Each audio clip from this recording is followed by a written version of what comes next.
Hello students, अभी हम नया टॉपिक स्टार्ट कर रहे हैं इलेक्ट्रोमैग्नेटिक इंडक्शन, जो कि मैग्नेटिज्म खत्म होने के बाद आता है।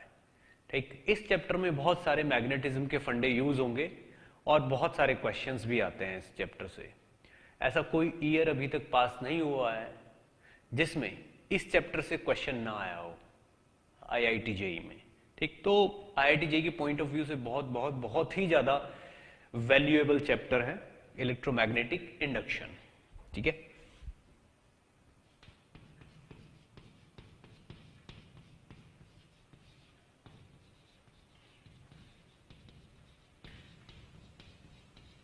Electromagnetic induction.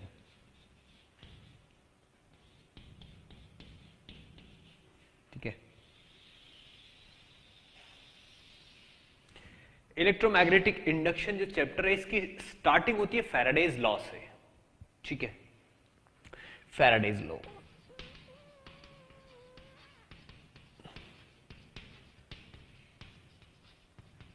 देखिए, फैराडेज लॉ एक्सप्लेन करने के लिए या समझने के लिए मुझे सबसे पहले जो जरूरत पड़ती है वो पड़ती है मैग्नेटिक फ्लक्स की।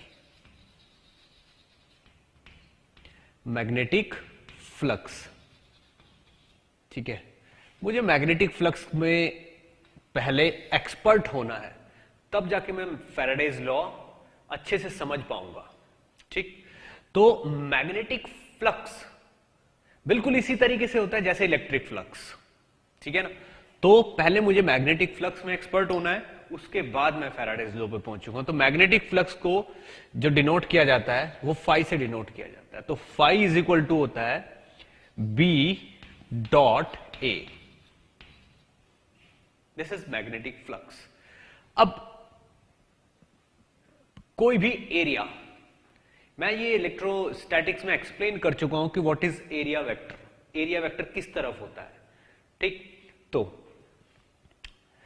Simple, what is magnetic flux.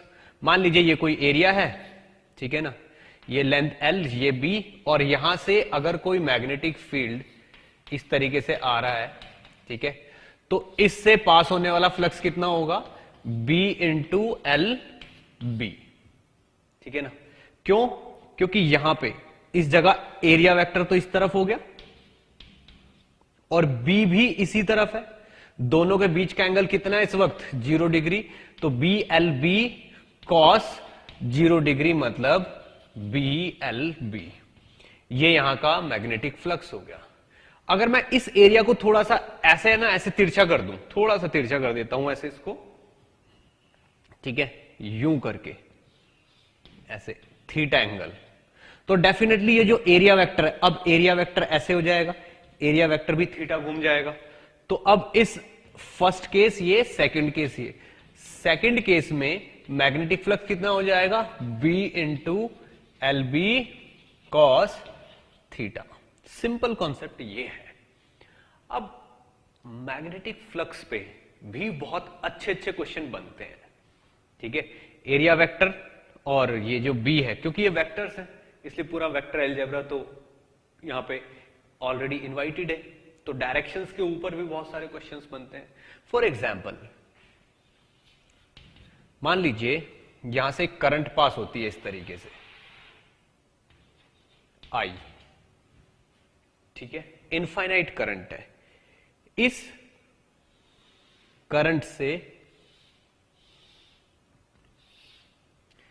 A distance पे,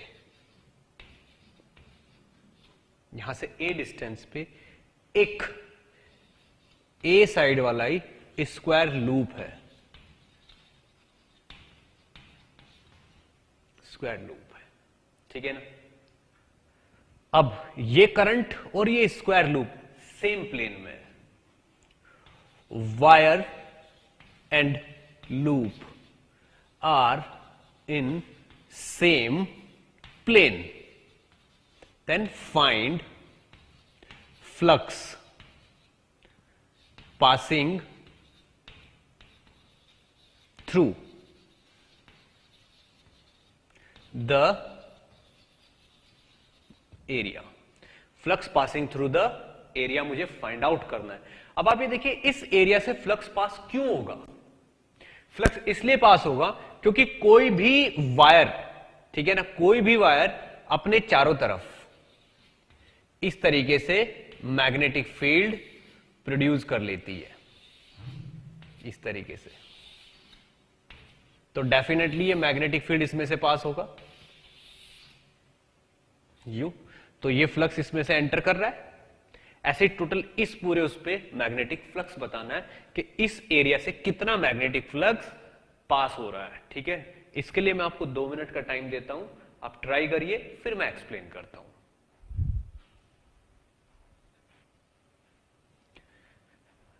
ओके, चलिए देखते हैं ये क्वेश्चन स्पेशल क्यों है, इसमें ऐसा क्या है जो मैंने ये एज एन एग्जांपल लिया है।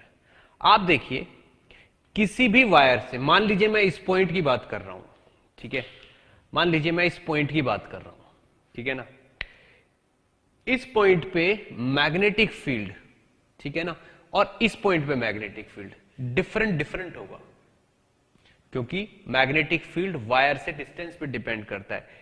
किसी भी वायर की वजह से मैग्नेटिक फील्ड का फॉर्मूला होता है mu naught I over 2 pi R. R क्या होता है? वायर से पॉइंट की परपेंडिकुलर डिस्टेंस। तो B is directly proportional to 1 by R होता है, ठीक है। तो यहां पे डिफरेंट मैग्नेटिक फील्ड होगा, इसलिए मुझे क्या करना पड़ेगा, यहां से किसी पर्टिकुलर डिस्टेंस आर पे एक स्ट्रिप लेनी पड़ेगी, ऐसे यूं, ठीक है। इस स्ट्रिप की जो विड्थ होगी, ठीक है ना, ये जो एरिया है इतना, ये जो मैंने स्ट्रिप ली है, ये वाली thickness, this is D R. तो इस डी आर से पास होने वाला फ्लक्स मुझे पहले लिखना है और फिर मैं उस फ्लक्स को इंटीग्रेट कर दूंगा, ठीक है। अब ये आर है और ये कितना है, डी आर। तो स्ट्रिप से, दिस इज एलिमेंट्री स्ट्रिप। मैंने ये स्ट्रिप ऐसे ही क्यों ली है? ऐसे इसलिए ली है क्योंकि इस स्ट्रिप के हर पॉइंट पे बी की वैल्यू सेम होगी। मैं इस स्ट्रिप को ऐसे नहीं ले सकता क्योंकि फिर हर पॉइंट पे डिफरेंट हो जाएगा और मेरे लिए एक सिंगल एक्सप्रेशन लिखना मुश्किल हो जाएगा। इसके लिए मैं एक सिंगल एक्सप्रेशन लिख सकता हूं। क्लियर? कैसे? यहां से लेके यहां तक को अगर इस स्ट्रिप को मैं डी आर थिकनेस की मानता हूं तो इससे पास होने वाला फ्लक्स क्या होगा, बी इंटू इसका एरिया डी ए। अब इतना मुझे पता है कि यहां से जो भी मैग्नेटिक फील्ड होगा वो इसमें परपेंडिकुलरली ही एंटर होगा, ठीक है ना, और अंदर की तरफ एंटर होगा यूं, ठीक। तो B डॉट डी ए सीधे सीधे B इंटू डी ए हो जाएगा। अब यहां पे B की वैल्यू कितनी होगी, mu naught I by 2 pi R, सब जगह यही मान सकते हैं, multiply by D A. D A कितना होगा, ये वाली लेंथ इंटू डी आर। तो डी ए कितना होगा, A into D R. Question की और क्लैरिटी के लिए आप चाहो तो इसको एल और इसको बी भी ले सकते हो, ठीक है ना, ये एल और ये बी भी ले सकते हो। मैं क्वेश्चन को थोड़ा सा और क्लैरिफाई कर देता हूं। ये वाली लेंथ जो है, ठीक है ना, इसको एल मान लेता हूं और इसको मैं बी मान लेता हूं। फाइनली हम क्या कर देंगे, L is equal to B is equal to A कर देंगे ये। तो यहां पे ए इंटू डी आर के बजाय मैं क्या लिखूंगा, एल इंटू डी आर। अब ये फ्लक्स हो गया, ठीक है, इस स्ट्रिप से पास होने वाला। अब इसको इंटीग्रेट करना है और इसको इंटीग्रेट करना है, कहां से कहां तक, इसको तो मुझे ए से लेके यहां तक, यानी कि ए से लेके ए प्लस बी तक इंटीग्रेट करना है मुझे ये, यानी कि यहां से ये वाली जितनी भी स्ट्रिप है यहां से यहां तक इंटीग्रेट करना है। अब बिल्कुल ध्यान से देखिएगा, mu naught I L upon 2 पाई, इस चीज को आप कॉमन ले लीजिए, डी आर अपॉन आर बचा, तो ये हो जाएगा एल एन ऑफ आर। कहां से कहां तक, ए टू ए प्लस बी तक, ठीक है। अब इसकी वैल्यू क्या हो जाएगी, ये जो नेट फ्लक्स है, तो यहां पे फ्लक्स की वैल्यू क्या हो जाएगी, flux will be mu naught I L over 2 pi into L N of A plus A by A log of 2, यानी कि mu naught I L over 2 pi into L N of 2। ये flux हो गया इस area से पास होने वाला। ठीक है, क्या बात समझ में आती है? इस एरिया से पास होने वाला फ्लक्स हो गया ये, ठीक, इस वायर की वजह से। अब आप एक चीज देखिए, यहां पे ये जो एरिया है, ठीक है, या इस चीज को अच्छे से नोट करिए आप, फिर मैं नेक्स्ट एग्जांपल बताता हूं। ओके, देखिए हम ऐसे भी कर सकते हैं, ये भी क्वेश्चन आपसे पूछा जा सकता है कि मान लीजिए ये एक वायर है, ये, ठीक है ना, जिसमें आई करंट फ्लो हो रही है, ठीक है ना, इसको हमने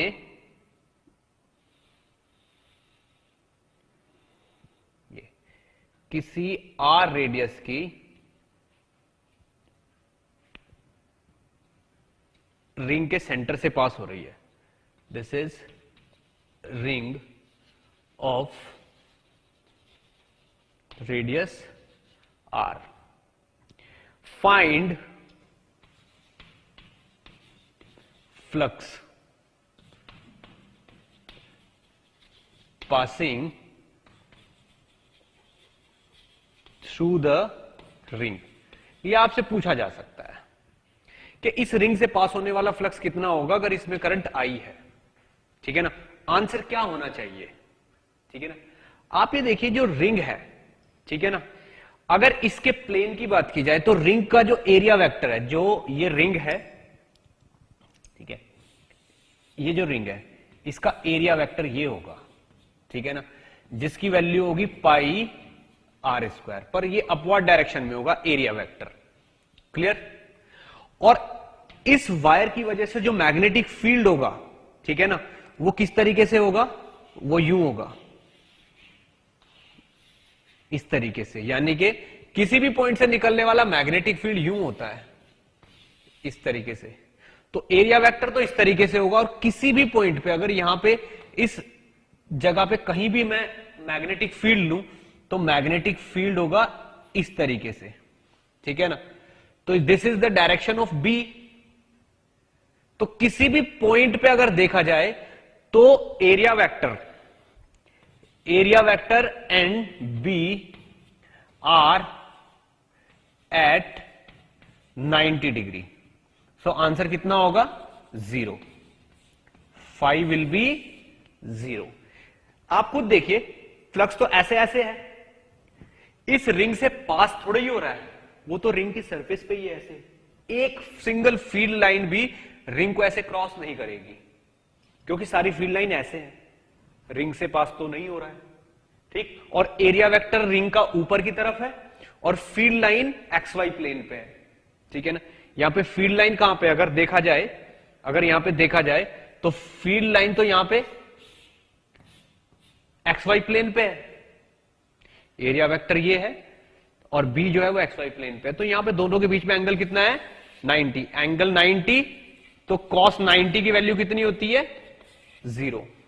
तो अगर मैं किसी वायर को किसी रिंग के अंदर से पास कराता हूं तो उस रिंग से पास होने वाला नेट फ्लक्स कितना होगा, 0, क्योंकि फ्लक्स के और एरिया वेक्टर के बीच का एंगल 90 डिग्री हो जाएगा। फाइनल रिजल्ट निकलेगा 0।